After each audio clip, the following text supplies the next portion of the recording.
నాంపల్లి పట్టణ ప్రాథమిక ఆరోగ్య కేంద్రంలో ట్రెమడాల్ మాత్రలు ఇచ్చాక ఇద్దరు శిశువులు మృతి చెందిన ఘటనపై కేంద్ర ప్రభుత్వం స్పందించింది.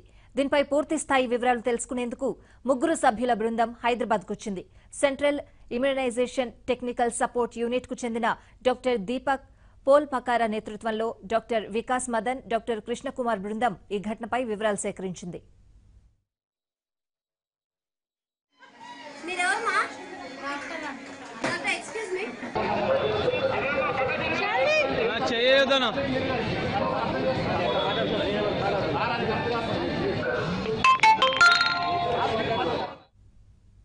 చిన్నారులు టీకాల వల్ల మృతి చెందారా లేక ఇతర కారణాలున్నాయా అన్న అంశంపై ఈ బృందం అధ్యయనం చేసింది.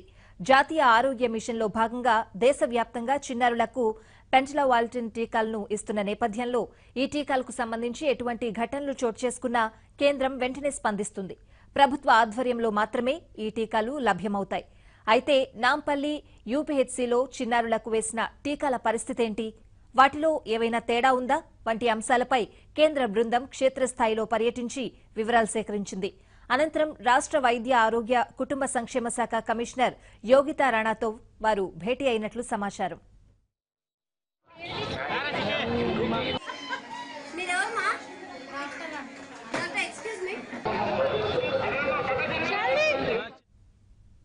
సేకరించిన వివరాలతో ఈ బృందం నివేదికను కేంద్రానికి ఇవ్వనుంది. రాష్ట్ర ప్రభుత్వం కూడా నాంపల్లి యూపీహెచ్సీ ఘటనపై తీవ్రంగా స్పందించింది.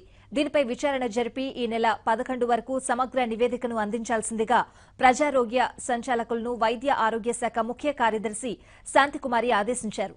దీంతో పాటు ఈ నెల 10లోగా రాష్ట్రంలోని అన్ని ప్రాథమిక ఆరోగ్య కేంద్రాలు, బస్తీ దవాఖానాల్లో ఉన్న ట్రెమడాల్ ఇంజెక్షన్లు, టాబ్లెట్లను వెనక్కి రప్పించాలని, అన్ని పీహెచ్సీలు, కమ్యూనిటీ హెల్త్ సెంటర్లకు సరఫరాలను ఆపివేయాలని కుటుంబ సంక్షేమ శాఖ కమిషనర్కు, ప్రజా ఆరోగ్య సంచాలకులకు ఆదేశాలు జారీ చేశారు.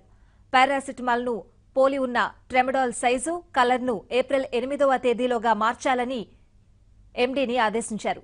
పీహెచ్సీల్లో పారాసిటమాల్ సిరప్, డ్రాప్స్ ను 18 నుంచి అందుబాటులో ఉండేలా చూడాలని డీహెచ్ను ఆదేశించారు.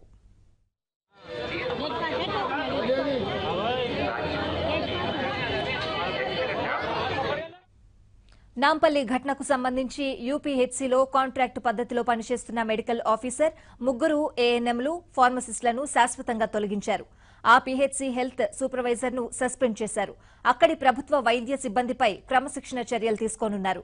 మెడికల్ ఆఫీసర్, ఏఎన్ఎంలు, ఫార్మసిస్టులపై చర్యలు తీసుకోవాల్సిందిగా ప్రభుత్వం ఆదేశించింది. సూపర్వైజర్, ఎస్పీహెచ్ఓ, డీఐఓలపైన చర్యలకు ఆదేశించింది.